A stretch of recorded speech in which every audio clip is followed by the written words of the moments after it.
The Indian rupee is taking a dramatic tumble right now, and there is really one burning question dominating trading desks and dinner tables alike. Are we about to hit the dreaded 100 mark against the US dollar? We've all seen the alarming headlines, but today in this explainer, we're going to cut through the noise and unpack the actual data, the human impact, and the underlying mechanics of all this financial turbulence. To really grasp the scale of the current situation, let's start by looking at this shocker of a spot rate that hit trading desks in late April 2026. 94.59. I mean, wow. Moving 1/3% in a single session isn't just some number blinking on a screen. It's a major psychological threshold that triggers intense bearish sentiment across the entire market.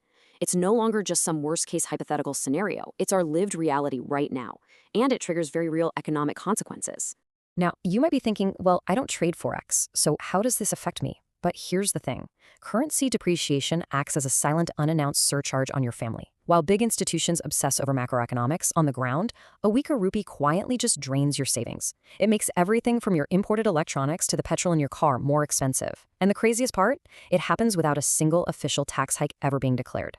To put that human cost into perspective, we're talking about hundreds of thousands of Indian students abroad who are bearing the immediate, painful brunt of this economic shift.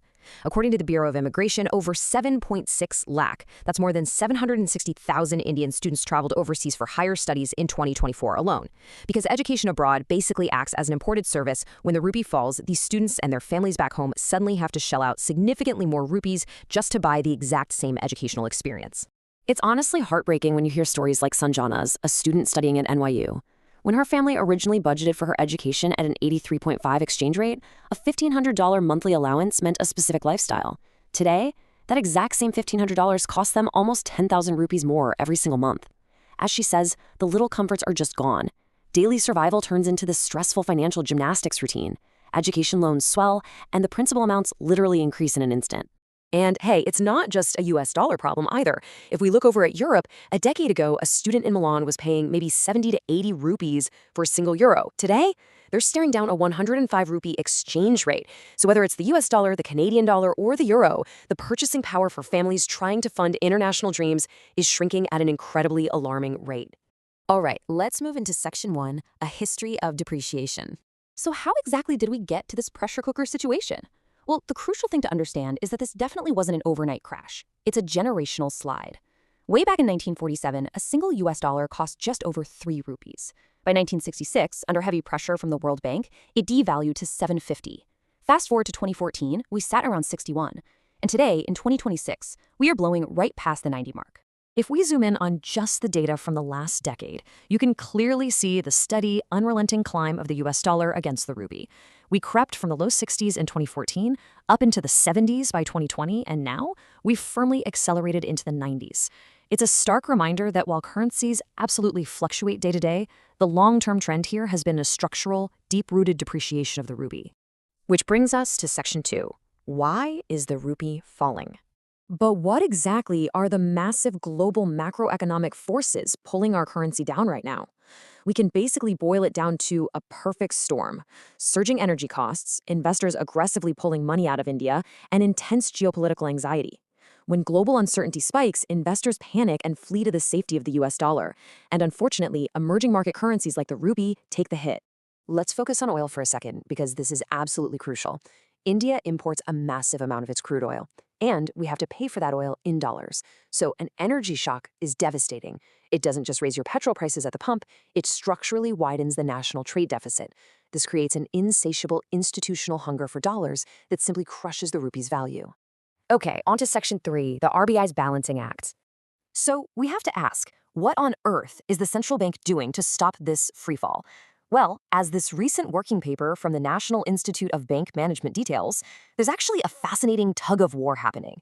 The IMF recently noted the rupee was moving in a very narrow range, basically implying heavy control by the RBI.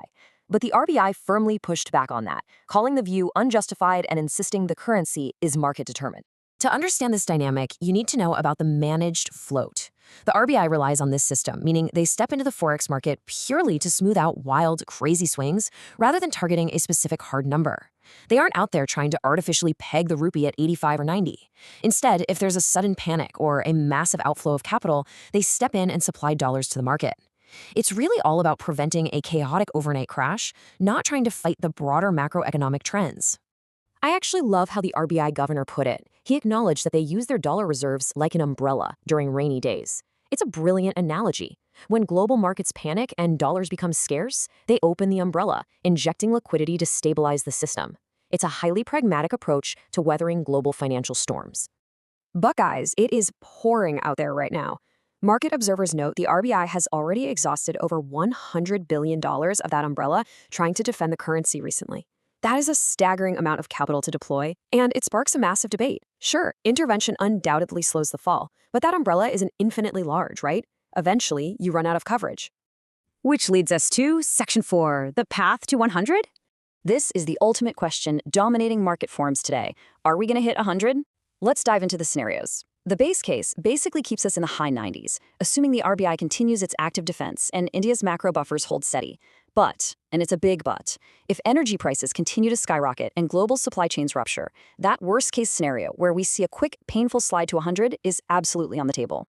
Now, if you look at the major institutional forecasts, the good news is that most major players aren't hitting the panic button just yet.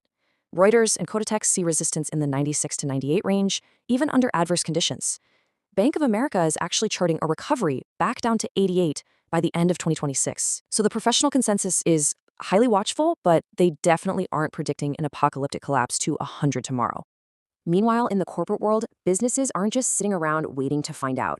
100 per Miamis is an active threat to them. Importers are aggressively buying option-based protection against sudden drops because their costs could explode. On the flip side, exporters are actually thrilled by this. They are capitalizing on these spikes to lock in incredibly favorable forward rates. It's basically a massive game of strategic survival out there. So I want to leave you with this final thought to chew on. We've seen how a depreciating currency silently taxes students abroad and households at home. And while institutional models keep us safely out of the triple digits for now, if our primary $100 billion defense umbrella is already being so heavily used, what happens when the next big global shock hits? The sheer scale of these global interconnected pressures means absolutely nothing is certain. Keep your eyes glued to those oil prices and definitely watch for the RBI's next move.